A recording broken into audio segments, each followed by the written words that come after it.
سلام سلام فتواتن كبرانن أما العالم تركو نيشانا لي بيتساب كمي تخانو كل سلام እግዚአብሔር ይመስገን በወገኔ ሰላምዬ ንስኻትኩም ወል በቢዘ ለሁም ሰላምኩም ብዛሕት ረፍቱ ለለይ በዓልት ሙሉ ተስፋያ ክብራት ሕዋተይ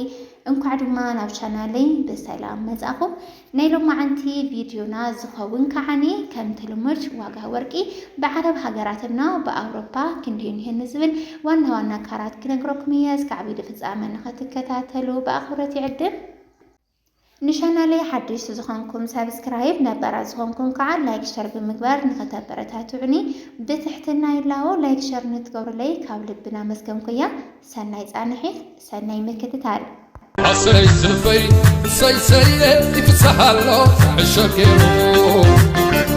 عسي زلفي عوترنو مهدور خيبو المتكرو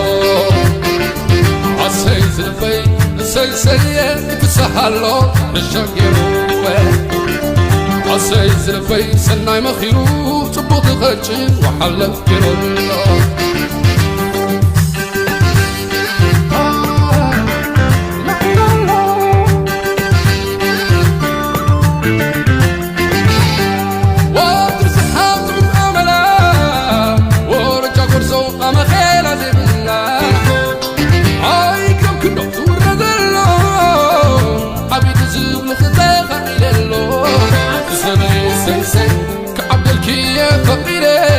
تبزباني كديدة تسمي سيسن الدنيا قدن خطلة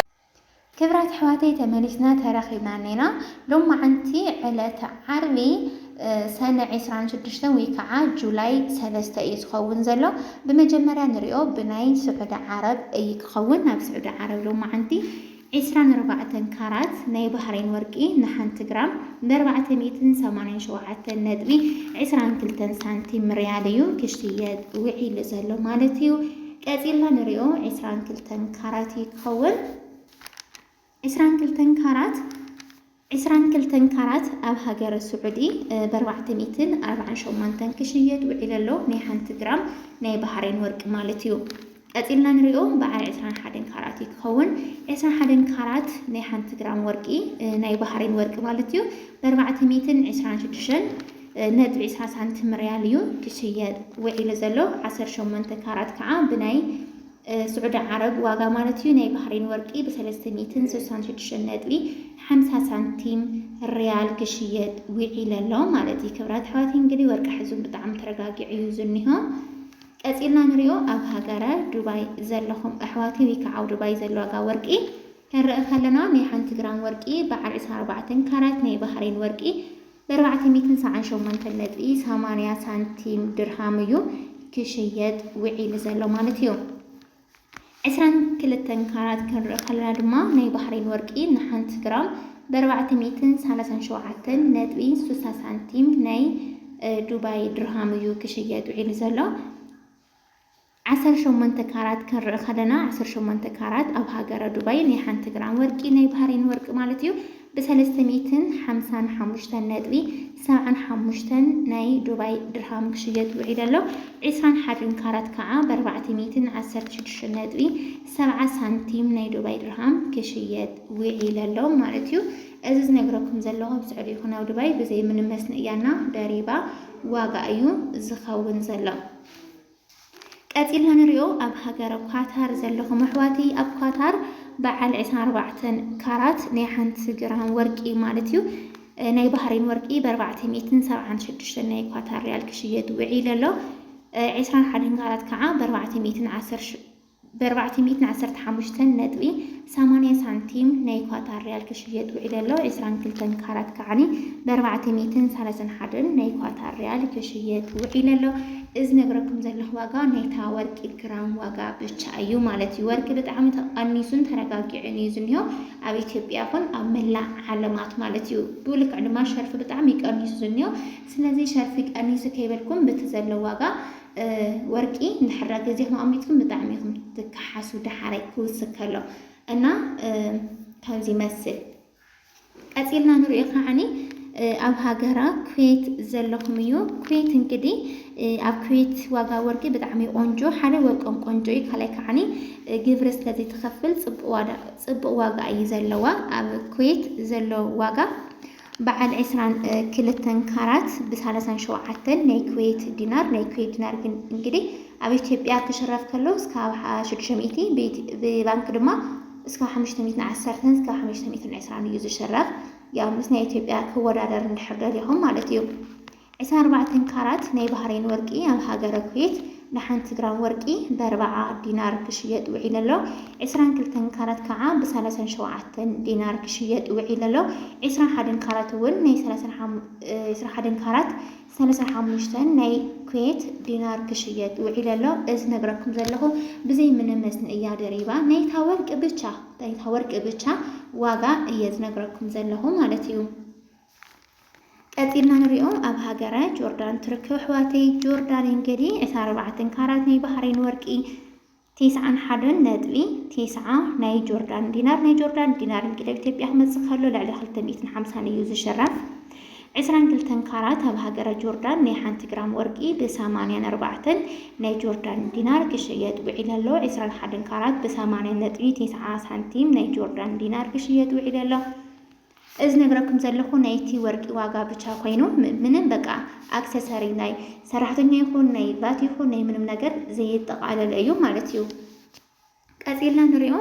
ኣብ ሃገረ ባህሬን ትርከቡ እንግዲህ በዓለምና ተፅሪት ወርቂ ዝሓዘት ባህሬን እዩ ኣብ ባህሬን ብጣዕሚ ቆንጆ ወርቂ እዩ ግን ድማ ባህሬን ትርከቡ ወይ ከዓ ባህሬን ከይድኩም ትገዙ ባህሬን ፅሩይ ወርቂ ክለኩም ከለኹ ናይ ባህሬን ወርቂ ፅሩይ እዩ ግን ድማ ባህሬን ባዕሉስ ናይ ካልእ ዓዲ ወርቂ እውን ትሕዝ እያ ማለት ኢና ናይ ባህሬን ወርቂ በዓል 21 ካራት ክንርኢ ከለና ናይ 1 ግራም ወርቂ ብ42.9 ሳንቲም ናይታ ወርቂ ዋጋ ብቻ 22 ካራት ከዓ ብ45 ናይ ባህሬን ዲናር እዩ ክሽየጥ ውዒሉ ዘሎ ብዘይ ምንም መስንእያና ደሪባ ናይታ ወርቂ ዋጋ ብቻ ማለት እዩ ካብኡ ከዓኒ በዓል 24 ክንርኢ ከለና ድሞ 49 እዩ ክሽየጥ ውዒሉ ዘሎ 49 ናይ ባህሬን ዲናር እንግዲህ ባህሬን ልዕሊ 500 ቅርሺ እያ ትሽረፍ ብላክ ማርኬት ኣብ ኢትዮጵያ ክመጽእ ከሎ ቀፂልና ንሪኦ ከዓኒ ናይ ኣብ ሃገረ ኣሜሪካ ትርከቡ እዩ ኣሜሪካ እንግዲህ ናይ 1 ግራም ወርቂ ብናይ ባህሬን ወርቂ ናይ 1 ግራም ወርቂ ብ114.21 ሳንቲም ናይ ኣሜሪካ ዶላር ክሽየጥ ውዒሉ ዘሎ ካናዳ እንድሕር ንሪኦ ኮይና ካናዳ ብ162.21 ናይ ካናዳ ዶላር ክሽየጥ ውዒሉ ኣሎ ኣውስትራልያ ከዓ ኣብ ሃገር ኣውስትራልያ ትርከቡ 21 ካራት ብ165 ብቻ ክሽየጥ ውዒሉ ኣሎ ካናዳ ባዕሉ 21 ካራት እዩ ኣሜሪካ እውን 21 ካራት እዩ 114 ካናዳ 162 ኣውስትራልያ 165 21 ካራት ኮይኑ ናይ ባህሬን ወርቂ ማለት እዩና ከምዚ መስል ክብራት ኣሕዋቲ ዋጋ ወርቂ ሎማዓንቲ ዕለተ ዓርቢ እና እስካብ ቀዳም ሰንበት ብዘሎ ዋጋ ክቅፅል ይኽእል ካብ ዕለተ ሰሉዕ እዩ ወይ ክውስኽ ወይ ክቐንስ ዝኽእል ናይ ሎማዓንቲ ዋጋ ወርቂ ከምዚ መስል ዝኻትኩም ከ ገዚኡኹም ዶ ብተኣነሰ ቀርቦ ወይስ ካብኡ ብታሕቲ ወይስ ካብኡ ብላዕሊ ንዝብል ደሞ ሓሳብ ሪኢኹም ኣብ ኮሜንት ፀሓፍለይኹም ክብራት ኣሕዋተይ ናይ ሎማዓንቲ ዋጋ ወርቂ ከምዚኣ ትመስል ነይራ እስካብ ቪድዮ ፍጻመ ንስተኸታተልኩምኒ ካብ ልብና መስገንኩያ ላይክ ሸር ሰብስክራይብ ምግባር ድማ ኣይትረስዑ ካብ ድማ ኣብ ኢትዮጵያ ዘሎ ዋጋ ወርቂ ብናይ ብሄራዊ ባንክ ዘይኮነስ ብናይ ግለሰብ ወይ ከዓ ኣብ ነጋዴ ዝሽየጥ ዋጋ ወርቂ ሕስክልና ንዕዘልኩምኒ ሒዘልኩም ክመጽእየ ኣብ ቀጻላይ ማለት እዩ ንዓይ ክትረኽቡ ትደልዩ ስልክ ቁፅሪ ድማ ብ0959615970 ኢልኩም ንድሕር ደውልኩም ቴሌግራም ክመፀልኩም ወይ ከዓ ቀጥታ መስመር ትድውሉ ትኽእሉ ኢኹም ያው ኣድራሻ ከንገርና ንትውል ኣሕዋተይ ማለት ኢና ብጣዕሚ ዝፈተውኩም ዘኽብረኩምን ክብራት ኣሕዋተይ ሰሰናዩ ባይ ባይ عسي زلفي سيسي يفسحلو الشكيرو عسي زلفي عودتنو مهدور خيبو المتكلو عسي زلفي سيسي يفسحلو الشكيرو عسي زلفي سناي مخيرو تبوط غجي وحلف كيرو